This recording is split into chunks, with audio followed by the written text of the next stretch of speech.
right after the article was on the New York Times, IBM ThinkPad, and I'm not usually a shill for big industry, small industry, yes, but no. And they said, could we give you a ThinkPad and you could use it for a month, and then we want to do something on where do you do your best thinking?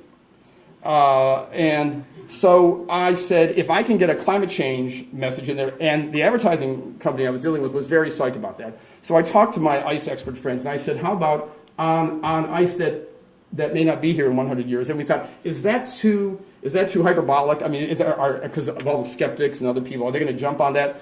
And one of the things we realized is that we'll be dead in 100 years, so it won't make much difference if we were off by 10 or 20 years.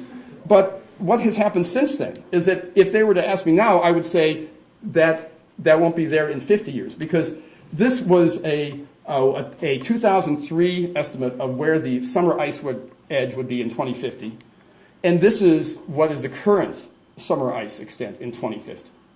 In that they believe that summer pack ice, at the rate that it is decreasing, at roughly 9 to 10% per year now, per decade, that one will have an ice-free Arctic by 2040. But don't forget that first image I showed you where they were saying this is what it's going to look like. Most of these estimates have proven to be wrong and things are actually happening faster than most of the models predict. So the real ice problem, of course, in terms of the whole global warming issue, is that of the total fresh water on Earth, about 68%, which I think is a great quote, about 68%, is held in ice caps and glaciers. And these are melting.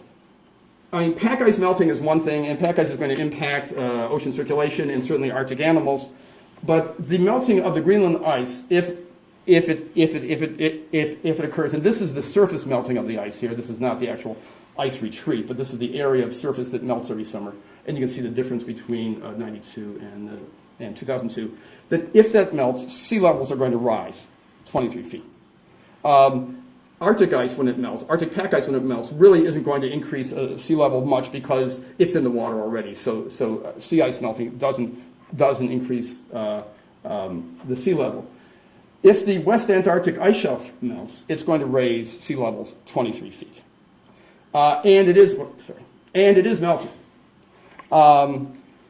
It is happening more slowly there for a number of reasons, but certainly the pace of melting in the Antarctic 5 years ago, people said, well, certainly the Antarctic hasn't started melting yet, and now it's different.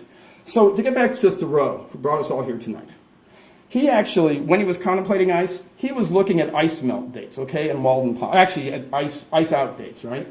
And they basically fell between mid-March and the first week in April. And this is actually a rather good time series, I was thinking, for somebody who was just camping out there. People have gone back and looked at ice out dates on Walden Pond now, and this is what they see. It's now taking place in mid-February to mid-March. One of the things that strikes me about this is that clearly things are changing in the Arctic, but things are clearly changing elsewhere. This sort of timeline, though, is something that it would have taken Thoreau over 100 years to get. What's really striking to me is that in a rather short research lifetime, even though it's 35 years, seems to be a long time, I've seen the Arctic go from being too cold for black guillemots in the 1960s and 70s to being almost too warm for it in the early 21st century. And I've seen it have it go from being too cold for horned puffins to breed in the area and feed in the area in the 1970s to a place where horned puffins are actively prospecting in the 21st century. So it's that pace of change now that is of concern. What if Thoreau went out and rather than finding nature provided him with something stable away from the chaos of human existence and the politics of the day and everything, what if he, like I, went out to there and came face to face with the chaos of human existence and the politics of the day? What would Thoreau do? And in the more cynical states, I think he would probably just go to a Knowles class to get his greenie thing out of his system and then go on and get his MBA. I don't. It's a National Outdoor Leadership School, I believe. So it's called. It's something that they probably give you credit for now, which you used to have to be a derelict to do. Or he'd have a special ringtone on his cell phone for Emerson. or drive an SUV with a bumper sticker saying, honk if you love transcendentalism.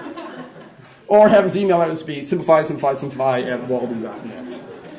And I realized what I was thinking about was the fact that you can't put Thoreau in the situation because the time does make the man.